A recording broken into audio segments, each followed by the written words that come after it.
Bonsoir, bonsoir la famille africaine. J'espère que tout un chacun se porte bien. Donc ce soir, je suis là pour échanger avec vous. Je voudrais faire savoir mon opinion, mon avis sur la situation. Vous n'êtes pas sans savoir qu'actuellement en France, en Montpellier, la jeunesse africaine est là-bas. Donc, on a dit qu'il y a le sommet France-Afrique, mais cette fois-ci, les formes vont changer. Au lieu d'avoir les présidents africains comme on a l'habitude de le faire, cette fois-ci, c'est la jeunesse africaine qui est là-bas en France, les autorités françaises, en particulier de Macron, pour parler de la France-Afrique.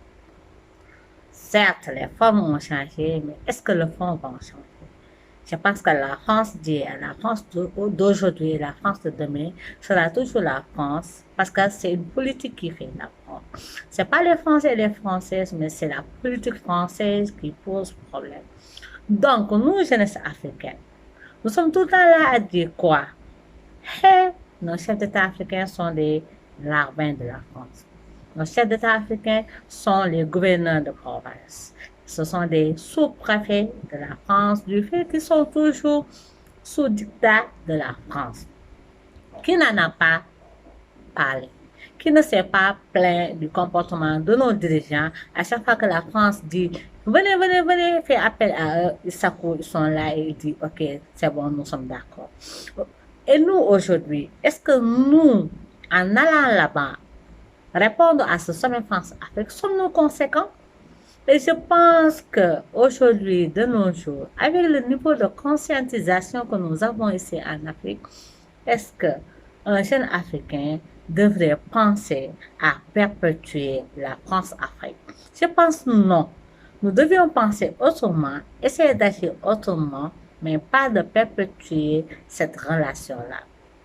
Dans la grande majorité de la jeunesse africaine, nous avons tapé sur la table pour contester la politique néocolonialiste de la France, l'ingérence de la France, le fait que la France nous tienne à la gorge, le fait que nous ne pouvons rien faire de nos pays sans le consentement de la France. Puis encore, la France est mêlée dans tout ce qui se passe dans nos pays et dans nos quotidiens. Dès lors que nous récusons ça, dès lors que nous dénonçons ça, c'est pas, je pense, conséquent d'aller là-bas. Donc, on a vu certains applaudir, dire que oui, maintenant, ce n'est pas les présidents, ce sont la jeunesse qui est là-bas pour parler à Macron. Mais, ce que les présidents qui ont des mandats, qui sont légitimement désignés pour porter la voix, ceux qui sont chargés d'exécuter pour le bien de ces peuples, si eux, ils n'arrivent pas à faire face avec la France, nous, jeunes qui ne sont dans aucune instance de décision, que pourrons-nous faire en retour?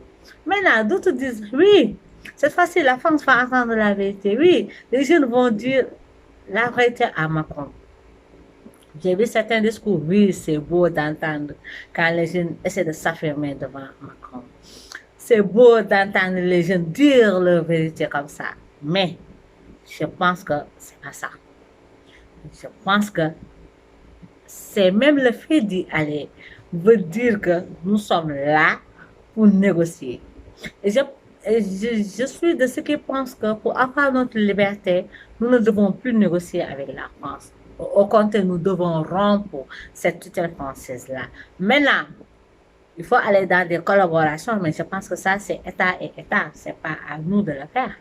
Nous avons une mission, la jeunesse africaine. Nous avons des défis à relever. Mais notre mission commence par quoi? Par en finir avec la France-Afrique. Par quoi? En finir avec cette ingérence française. Par quoi? En finir avec cette tutelle française-là. Sinon, ce qui se fait actuellement, si ça continue comme ça, nous allons avoir une autre élite africaine qui sera là, incarner nos préoccupations. Et je ne pense pas que c'est ça la solution du moment. Désolée, je ne partage pas cet avis-là. Nous sommes à un degré de conscientisation qui fait que nous ne devons pas faire ça. Même si certains disent que le fait de de dire nos vérités à Macron en France, que les jeunes vont faire comprendre à Macron que les Africains en ont assez. Mais il faut suivre l'actualité française, il faut suivre les discours de Macron depuis un moment. Depuis l'année dernière, Macron a bien compris et a bien saisi, je pense, le message. Il l'a fait savoir dans ses discours. Le sentiment anti-français, il en a assez. Oui, il cherche des solutions alternatives. Il sait que nous ne voulons plus de ça. Donc, s'il le sait, est-ce qu'aller là-bas le lui dire en face, lui jeter des propos assez osés, va faire la solution? Non. Qu'est-ce qui fera la solution? Qu'est-ce qui fera la différence? Ce qui fera la différence, c'est quoi? De nous assumer en tant qu'Africains. C'est quoi? De tuer ce complexe-là qui fait que tout un continent dise oui à un seul pays qui n'a aucun mérite juste d'avoir bénéficié d'une longue collaboration et d'avoir été trop rusé pour nous maintenir dans la pauvreté, dans la précarité totale. Nous sommes un beau continent riche en ressources minières naturelles, mais nous ne pouvons pas en bénéficier. Qui en bénéficie? La France. Qui sème la pagaille dans nos pays? La France. Qui sème le désordre dans nos pays? La France. Et nous qui sommes la jeunesse, nous incarnons l'avenir. Nous incarnons l'espoir de tout un continent. Mais l'avenir, c'est maintenant. L'espoir que nous nourrissons, c'est aujourd'hui qu'on doit s'y faire. Comment? En commençant par se départir de cette tutelle-là. Et en finir avec ce sommet France-Afrique.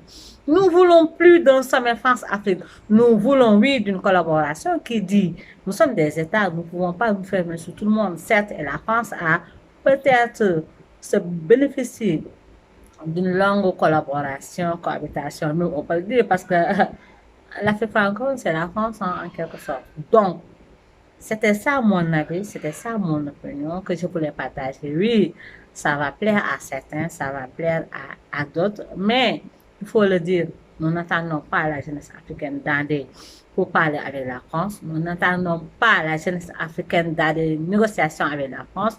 Nous savons ce que nous vivons en Afrique, surtout l'Afrique francophone. Le Congo depuis des années. On a vu le Centrafrique dernièrement. On a vu la Guinée. On a vu le Mali. Actuellement, le Mali est en train de poser des actes concrets qui parlent. Actuellement, nous devons... Pourquoi la situation du Mali aujourd'hui? Pourquoi les autorités maliennes prennent cette tournure-là? Parce que la jeunesse malienne, à un moment, a dit que nous ne voulons plus de ça. La jeunesse congolaise l'a fait savoir. La jeunesse burkinabèse l'a fait savoir. Beaucoup de jeunes le font savoir par différentes manières. Donc, en conséquence, nous jeunes, nous ne pouvons pas nous permettre d'aller négocier avec la France. Négocier, ça veut dire que nous allons perdre de la main. Négocier, ça veut dire que nous n'allons jamais avoir ce que nous méritons. Le respect, ça se mérite. La considération, ça se mérite. On a vu l'Algérie. L'Algérie n'a seulement fait que 2 actes. Convoquer l'ambassadeur et demander de ne plus se voler. Et on a vu la sortie de Macron pour rectifier que ses propos ont été mal perçus. Et la jeunesse africaine a un message à lancer. Et le fait d'aller là-bas, je ne pense pas que ça va faire comprendre la chose. Maintenant, chacun est libre.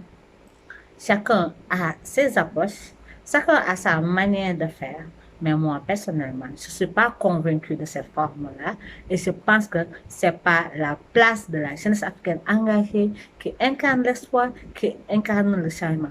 Parce que la France-Afrique, c'est le néocolonialisme. La France-Afrique, c'est l'exploitation au plus profond, l'exploitation de nos biens, de nos ressources et tout. Donc, c'était ça, à mon avis, que je tenais à partager. Sur ce, je vous dis bonsoir, bon début de soirée et bien des choses à